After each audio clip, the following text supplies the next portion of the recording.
आज पूरे 15 दिन हो चुके थे। आसमान में धुएं का बादल था। चारों ओर लोग रो रहे थे, बिलख रहे थे, अपनों को ढूंढ रहे थे और मैं पूरे दिन अस्पताल में लोगों का इलाज कर रहा था। घर जाने का भी कोई मौका नहीं था। अस्पताल में नहाता, यहीं सोता, यहीं रहता। सारे अस्पताल स्टाफ की छुट्टी कैंसिल हो गई थी। 24 घंटे हम लोगों की जान बचाने की कोशिश कर रहे थे। लोगों के अंदर निराशा छा गई थी। प्यार का नामो निशान मिट चुका था और ऐसे में वह आई मेरी जिंदगी में, बाहर बनकर आई थी। मैं पहली नजर में ही उससे मोहब्बत करने लगा था। लड़की मेरे पड़ोस में रहती थी। काम के सिलसिले में आते जाते कई बार मैंने उसे देखा था, मगर बात करने की हिम्मत नहीं हुई। साइंस की स्टूडेंट थी। मेरे पास आकर कही, मैं भी मदद करना चाहती हूँ। जो लोग हादसे से बच चुके थे मदद के लिए अस्पताल आ रहे थे, हम भी ऐसे लोगों को काम पर रख रहे थे। ज्यादा लोगों की जरूरत थी। मैंने उस लड़की को अपने साथ रख लिया। मेरे साथ काम करने लगी तो उसकी एक मुस्कुराहट से मैं सारी थकान भूल जाता। वह 21 साल की थी और मैं 26 साल का था। मेरा नाम डॉक्टर अमर है। इस लड़की का नाम पूजा है। शहर में बीमारी फैलने लगी थी। बहुत ही बुरा हाल था। पूजा काफी डरी हुई थी। कहने लगी, आखिर यह सब यहाँ क्या हो रहा है? जगह जगह लोग मर रहे थे और बीमारी फैल रही थी। ऐसा लग रहा था जैसे हम किसी जंग के मैदान में हैं। कहीं कोई उम्मीद की किरण नजर नहीं आ रही थी। मैंने कहा, पूजा हौसला रखो, सब ठीक हो जाएगा। सूरज जल्दी निकल आएगा, फिर यह जहरीला धुआं छट जाएगा। मोहब्बत नई जिंदगी लेकर आएगी। 1 महीना हो चुका था। मैं पूजा के साथ काम कर रहा था। काम के दौरान जब भी उसके करीब जाता मेरे अंदर आग लग जाती। मेरे अंदर बस पूजा ही पूजा घूमने लगी थी। शहर का हाल अभी बहुत बुरा था। कई लोग अब ठीक हो चुके थे, कई लोगों की जान चली गई थी, कई घर टूट गए थे। शहर में जगह जगह पर धमाके हुए थे। मेरा दोस्त विक्रम मुझसे मिलने आया। वो पुलिस में था। मैंने पूछा कि तुम्हें पता चला इन सब के पीछे किसका हाथ है? उसने कहा, इन सब के पीछे किसी खतरनाक आदमी का दिमाग होगा। न सिर्फ धमाके से लोग मरे हैं बल्कि जहरीले धुएं से भी जान गई है। पुलिस का अभी बहुत बुरा हाल है। हम लोगों की मदद कर रहे थे। घर की मरम्मत का काम चल रहा है। विक्रम की आंखों में भी निराशा की किरण झलक रही थी। धीरे धीरे लोग इस हादसे से बाहर आने लगे थे। अस्पताल में मरीज अब कम हो गए थे तो हमें घर जाने का मौका मिला। मैं पूजा को साथ लेकर घर आ गया था। अपने घर में आकर मुझे जो खुशी मिली बता नहीं सकता। जाने कितने दिन हो गए थे मैं अपने घर से दूर था। घर पर आकर अपने नर्म बिस्तर में सो गया था। काम करते करते मैं बहुत थक चुका था और अब मुझे किसी ऐसे चीज की जरूरत थी जिससे मेरे दिल को सुकून पहुंच सके। मैं जानता था कि मुझे सुकून किस चीज से मिल सकती है। पूजा से मोहब्बत करने लगा था, पर क्या वो मुझे चाहती है? मैंने काम से छुट्टी ले ली थी और 2 दिनों से घर पर ही था। रात हुई तो कोई दरवाजा खटखटाने लगा। जाने क्यों मुझे बहुत घबराहट हो रही थी। मैं उठकर जब दरवाजा खोला तो देखा सामने पूजा खड़ी है, लेकिन वह बिल्कुल पसीने से भीगी थी और काफी परेशान नजर आ रही थी। मैंने कहा, पूजा क्या बात है, इतनी परेशान क्यों नजर आ रही हो? उसने कहा, मैं सो रही थी कि मेरे सीने में बहुत दर्द होने लगा। उसका चेहरा देखकर मैं काफी घबरा गया। मैंने पूछा, पूजा आखिर क्या बात है? तुम अंदर आ जाओ, मैं चेक कर देता हूँ। उसने कहा, मेरी नींद किसी आवाज से खुली तो ऐसा लगा कि मेरे सीने में कोई चीज चुभ रही है और मुझे दर्द का एहसास हो रहा था। मैंने अपना हाथ लिया और उसके सीने पर रख दिया। ऐसा करते हुए मेरा दिल बड़ी तेजी से धड़क रहा था। न जाने क्यों मुझे अभी एहसास हुआ कि कोई चीज है जिसके सीने में चुभ रही है। मैंने उसके कपड़े उतार दिए। बिन कपड़ों के मेरे सामने खड़ी थी। उस हाल में कोई भी मर्द खुद पर काबू खो दे, पर सामने का नजारा देखकर मेरे पैरों तले से जमीन निकल गई। मैं वहीं पर चीख कर बेहोश हो गया क्योंकि उसके सीने में। दोस्तों, ऐसी रोचक कहानी सुनने के लिए चैनल को सब्सक्राइब करें। अभी 3 महीने पहले ही विक्रम मेरे घर पर मिलने आया था। तब सब कुछ ठीक था। मुझे मजाक में कहने लगा, क्या बात है, तेरा चेहरा यूं मुरझाया क्यों है? मैंने कहा, यार क्या बताऊं, एक बहुत ही हॉट पड़ोसन लड़की सामने वाले मकान में किराए पर आई है। जब मैं उसे देखता हूँ मेरा सीना धड़कने लगता है। दिल कहता है कि मैं उसे चाहने लगा हूँ। विक्रम कहा, कौन है वह लड़की? जो डॉक्टर अमर का दिल ले गई। मैं हंसकर कहा, उसका नाम पूजा है। विक्रम ने कहा, फिर मुझे भी उससे मिलवाओ ना। मैंने कहा, यार मेरे साथ भी अब तक ठीक से बात नहीं हो पाई, तुझे कैसे मिलवाऊं। विक्रम बोला, तू घबराता बहुत है, चल उसके घर चलकर मिल लेते हैं। मैं मना करने लगा पर वह जबरदस्ती मेरा हाथ पकड़ा और मुझे लेकर जाने लगा। कहा, प्यार करता है तो हिम्मत भी रखा कर। हमारे छोटे शहर में बिल्कुल शांति थी, लोग आपस में मिलजुल कर प्यार से रहते थे। आपस में किसी की भी किसी के साथ दुश्मनी नहीं थी।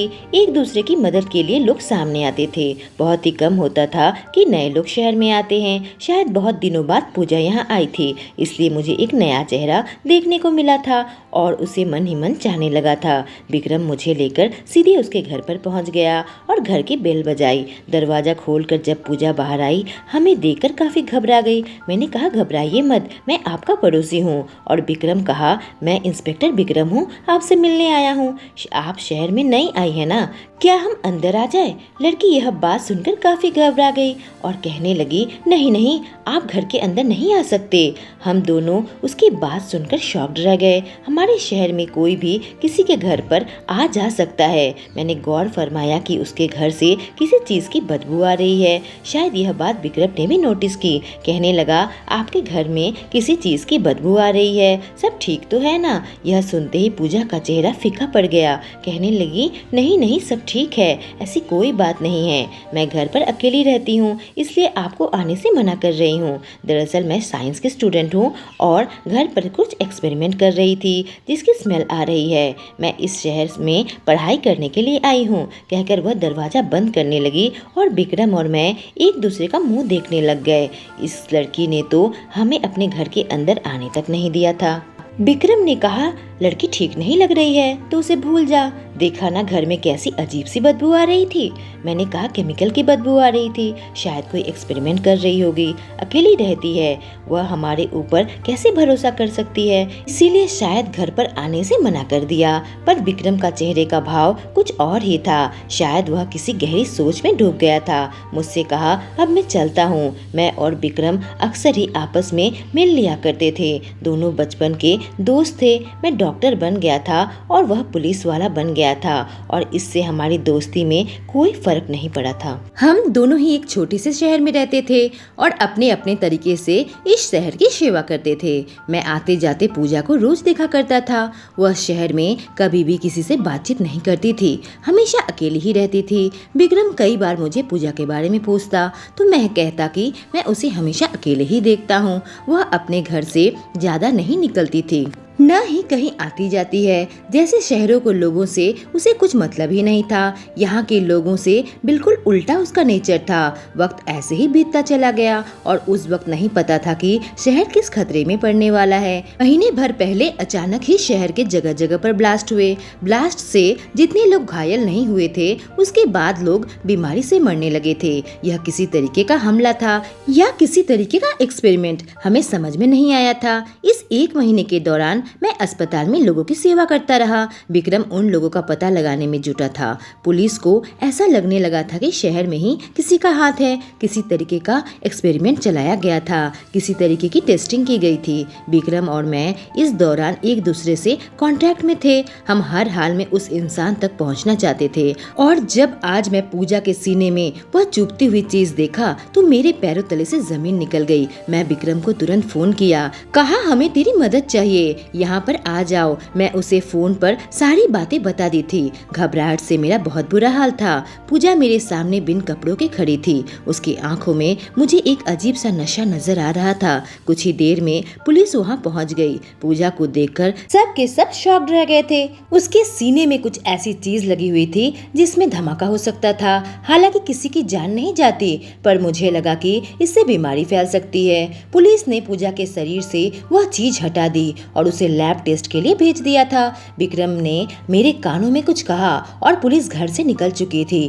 पूजा अभी उस हाल में खड़ी थी। मेरे पास आकर कहने लगी, तुम्हारा बहुत बहुत शुक्रिया। जब मैं सो रही थी शायद मेरे घर पर कोई घुस गया था और मेरे सीने में यह बांध दिया था। जब मेरी नींद खुली तो मुझे इस चुभती हुई चीज का आभास हुआ और मैं तुम्हारे पास मदद के लिए पहुंच गई। मुझे ध्यान आ गया था कि तुम्हारा दोस्त पुलिस में है, मेरी मदद कर सकता है। मैंने कहा, बिना देखे तुम्हें खतरे का अंदाजा कैसे हुआ? उसने कहा, शहर में जो कुछ भी हो रहा था मेरे दिल में बहुत डर लग रहा था, इसलिए मैं तुम्हारे पास आई थी। मुझे नहीं पता था कि मेरे सीने में क्या चीज बंधी हुई है। उस हाल में नशीली आंखों से मेरी तरफ देख रही थी। मैं उसे अपने करीब खींच लिया, कहा चलो बाथरूम में, मैं तुम्हें नहला देता हूँ। वहाँ उसे शावर के नीचे ले आया और उसके पूरे कपड़े उतार दिए। वो बिन कपड़ों के मेरे सामने खड़ी थी और मैं उसे नहला रहा था। उस हाल में मैं मदहोश होने लगा, जो मेरे से बिल्कुल चिपक गई और कहने लगी, मुझसे प्यार करो, मैं तुमसे प्यार करने लगी हूँ। उसे अपनी बाहों में भरकर मसलने लगा था, फिर उसे अपने कमरे में लेकर आया, उससे प्यार करने लगा। करीब 1 घंटे के बाद किसी ने दरवाजा खटखटाया। जब मैं उठकर दरवाजे के पास आया तो विक्रम खड़ा था। पूछा, पूजा को तुमने रोक रखा है ना? मैंने कहा हाँ, वो मेरे कमरे में ही है, तुमने जैसा कहा था मैंने वैसा ही किया। विक्रम सीधे वहाँ से पूजा के पास पहुँच गया और उसके गाल में एक जोरदार तमाचा मारा। पूजा बिल्कुल चौंक कर सोचने लगी कि हुआ क्या। तभी पीछे से वहाँ लेडी पुलिस आ गई और पूजा के हाथों में हथकड़ी लगा दिया। वो मासूम चेहरा बनाए मेरी तरफ देख रही थी, पर मैं उसकी मदद नहीं कर सकता था, भले ही आज मैंने उसे पूरी तरीके से हासिल कर लिया था। विक्रम बोला, हमने तुम्हारे घर की तलाशी ली है। इस शहर में पिछले 1 महीने पहले जो हादसा हुआ था उसमें तुम्हारा ही हाथ है। तुम्हारे घर में हमें कई सारी ऐसी चीजें मिली है, सब कुछ टेस्ट के लिए हमने लैब भिजवा दिया है। पुलिस पूजा को लेकर जा चुकी थी। मुझे उसके लिए बहुत बुरा लग रहा था, पर पुलिस उसके खिलाफ सबूत इकट्ठे कर लिए थे। इन सब के पीछे उसी का हाथ था। उसी ने शहर में वह बीमारियां फैलाई थी। उसने कुछ ऐसा आविष्कार किया था जो दुनिया को बताना चाहती थी, पर तरीका गलत था। उसका बाप एक अपराधी था और माँ नशेड़ी थी। इस दुनिया से पूजा नफरत करती थी और इस नफरत की आग में पूजा ने शहर की इतनी तबाही मचाई थी। मैं उससे प्यार करने लगा था, पर उसकी सच्चाई जानने के बाद मैं सच का साथ देने का फैसला किया था, ताकि उन लोगों को इंसाफ मिल सके जिन्होंने अपनी जान गंवाई है। दोस्तों, कहानी कैसी लगी? अच्छी लगी हो तो चैनल को सब्सक्राइब करें। Thank you.